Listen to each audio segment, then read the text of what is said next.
Et bonjour Éric Coquerel. Bonjour. Alors on est content de vous recevoir ce matin parce que vous avez lancé un ultimatum. Et oui, vous montez la pression d'un cran sur le Premier ministre. Vous avez l'intention d'aller à Matignon directement, toquer à la porte, dire bonjour monsieur, pour chercher ce qu'on appelle les lettres plafonds, des documents évidemment qui sont très très importants pour le budget. Dites-nous où vous en êtes à 24 heures maintenant de la fin de votre ultimatum. Est-ce que vous les avez reçues, ces fameuses lettres de plafond ou pas? Non, pas encore. Donc il y a deux solutions. Soit le Premier ministre nous dit ces lettres de plafond qui ont été envoyées par Bercy, c'est-à-dire par l'ancien ministre des Finances, ne valent rien. Ouais. Je les déchire. Ouais. Donc il n'y a pas de raison que vous les ayez. Elles ont été envoyées aux différents ministères déjà. Voilà, c'est ça. Ouais.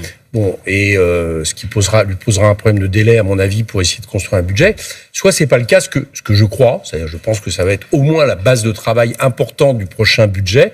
Et dans ces cas-là, il faut qu'on ait ces lettres de plafond, il faut qu'ils nous le disent aujourd'hui, ou le même document, mais qui détaille de la même manière le budget. Donc c'est aujourd'hui qu'on lui demande sa réponse. Et sinon, effectivement, avec Charles de Courson, nous irons demain à Matignon. C'est quoi les retours que vous avez? Parce que ça fait plusieurs jours que vous alertez maintenant. Vous avez des contacts avec le gouvernement? Ils vous disent oui, ça va venir, patience, ou bien lettre morte, non, pas de réponse. Les seuls retours que nous avons, c'est que je pense qu'ils comprennent notre demande, qui est au nom de l'Assemblée, au nom des représentants du peuple, au nom de ma commission, qui d'ailleurs est partagée par tout le monde, j'allais dire, y compris des députés qui soutiennent ce gouvernement, parce que ça va, quoi. Il faut bien comprendre une chose. Normalement, il y a une loi organique, c'est-à-dire une loi constitutionnelle, qui fixe le fait que nous ayons les documents budgétaires fin juillet. Ouais. Vous vous rendez compte le nombre de semaines que nous avons de retard.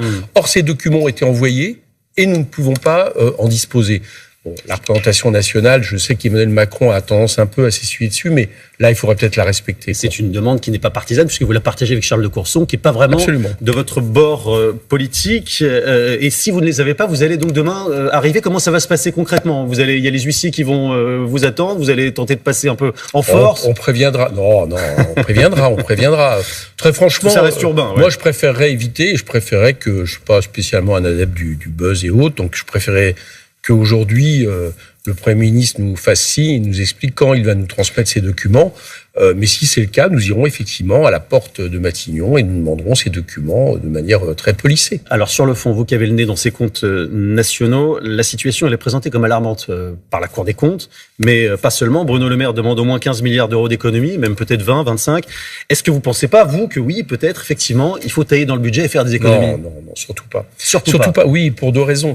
D'abord parce que quand vous avez une période de reflux de l'activité économique, c'est le cas aujourd'hui, la croissance va être moindre, par exemple, au quatrième trimestre qu'attendu.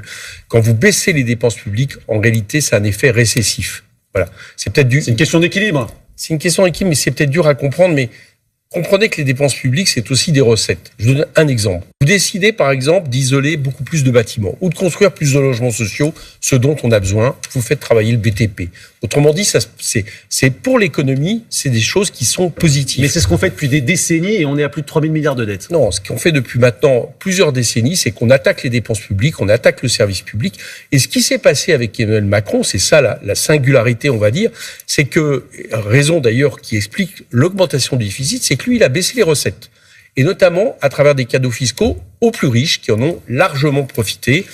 J'ai donné souvent cet exemple. Les 500 plus grandes fortunes de France ont vu, sous Emmanuel Macron, leur patrimoine passer de 20 à 45% du PIB. Je ne sais pas si vous vous rendez compte. 500 personnes qui possèdent 45% du PIB de la France en termes de patrimoine. Donc ça, il faut aller reprendre cet argent. C'est-à-dire que le problème, c'est d'abord les recettes. Si on va reprendre cet argent, eh bien, non seulement on peut peut-être à terme réduire les déficits, je le crois, en tout cas on fera pas pire que le gouvernement actuel, mais en plus on pourra investir, notamment en termes de bifurcation écologique, d'éducation, de santé, beaucoup de domaines dont on sait que la France pâtit aujourd'hui. Est-ce que vous dites, comme Jean-Luc Mélenchon, de toute façon la dette, c'est pas un sujet, on la remboursera jamais? Le stock de dette, oui, c'est même, il n'y a pas que Jean-Luc Mélenchon qui le dit. La plupart des économistes, même Éric Woerth, mon prédécesseur, qui est pourtant macroniste, expliquait que le stock de dette, vous le remboursez jamais. Vous savez pourquoi? Parce qu'en fait, en réalité, les investisseurs considèrent que la France est tellement sûre qu'ils continuent à prêter. Ce qui est vrai, qui est problématique, c'est la charge de la dette, c'est-à-dire les intérêts que nous payons chaque année. Donc, il faut pas les cultiver pour les cultiver. Et en fait, la question de fond, c'est qu'il y a de la bonne dette et de la mauvaise dette. La dette pour investir, pour l'écologie, pour l'éducation, pour la santé, c'est de la bonne dette. La dette pour faire des cadeaux aux plus riches, c'est pas de la bonne dette. Et c'est là-dessus que nous voulons revenir. Et ça, là, c'est le discours militant, évidemment, qui revient. Vous en êtes tous de vos rapports avec économique. politique. Oui, vous l'avez déjà rencontré, Michel Barnier, ou pas, vous? Non, Depuis qu'il a été nommé, non, je le connais. Non, mais en général. Je l'ai croisé une fois. Alors, non, je le connais pas du tout. D'accord. Et que pensez-vous de ses premiers pas? Écoutez, il a des premiers pas qui. J'allais dire, en politique, moi, je me soucie pas tellement de la personne, très sincèrement. Bon, si la personne est plutôt aimable et autres, c'est plus facile même de s'opposer qu'une personne qui est revêche et qui est autoritaire. Mais ce que je constate, c'est son programme. Et il a été élu pourquoi? En réalité, pour continuer à appliquer le programme du macronisme, notamment en matière économique, politique de l'offre, compétitivité, austérité. Alors, donc c'est ça que je juge. Et ça m'étonnerait fort qu'il en change. Je pense même que c'est pour ça qu'il est à Matignon et que ce n'est pas Lucie Castet et Nouveau Populaire qui ont été nommés par Emmanuel Macron comme il aurait dû le faire. Il essaie de s'ouvrir à gauche quand même. Hein. Il a fait des appels du pied à plusieurs personnalités, le maire de Saint-Ouen, également Olivier Le Foll. Est-ce que vous y voyez quand même qui ont tous refusé, est-ce que vous y voyez un gage d'ouverture?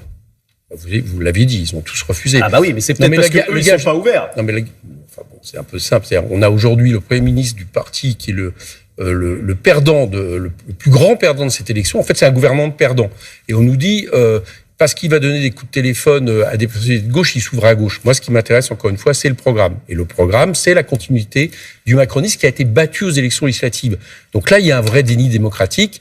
Monsieur Barnier a décidé d'accepter cette mission, mais il accepte une mission qui est celle d'un déni démocratique et d'une politique qui n'est pas bonne pour le pays. Alors sur le programme quand même, dans sa première déclaration, il se dit favorable à une plus grande justice fiscale. Quand on lit les Échos ce matin, on lit que ce serait plutôt sur la flat tax des revenus du capital que ça pourrait concerner. Ça doit vous plaire.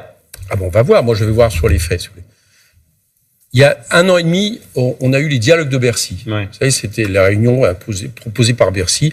Et on nous a dit, vous allez voir, on va taxer les rachats d'actions. À la fin de l'année, on n'a rien taxé du tout. Donc j'attends de voir. À chaque fois qu'il parle de ça, à la fin, il n'y a pas de trace de taxation du capital. Nous, ça tombe bien parce que dans ma commission, nous allons proposer les amendements qui déclinent le programme du Nouveau Populaire et qui taxent effectivement le capital. On peut récupérer au moins, à mon avis, sur plusieurs années, 50 milliards d'euros, rien que sur cette question.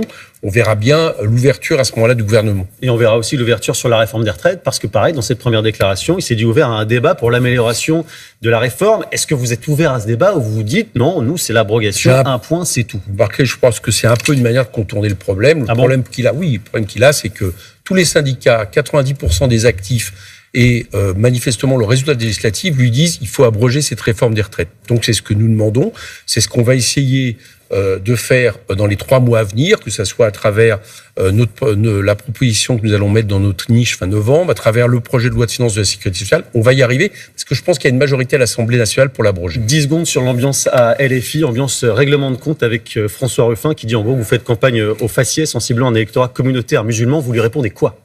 Que c'est faux déjà et que ça m'embête que François aille sur ce terrain qui est celui du printemps républicain qu'on connaît, qui est en gros de nous reprocher de considérer que l'antiracisme est une lutte globale. Si la gauche ne le mène pas, qui va le mener? Et de nous traiter de communautaristes parce que justement on veut faire en sorte que tous nos concitoyens, quelle que soit leur couleur de peau ou leur religion, et le droit est une égalité des droits. Donc je regrette que François il là-dessus. En plus, il nous divise. C'est vraiment pas le moment. Il nous a fait le coup de nous dire unité, et là il nous divise. François, arrête quoi. Allez, rendez-vous demain matin devant les grilles de Matignon avec Éric Coquerel. Donc merci beaucoup. Merci beaucoup Éric Coquerel. Merci.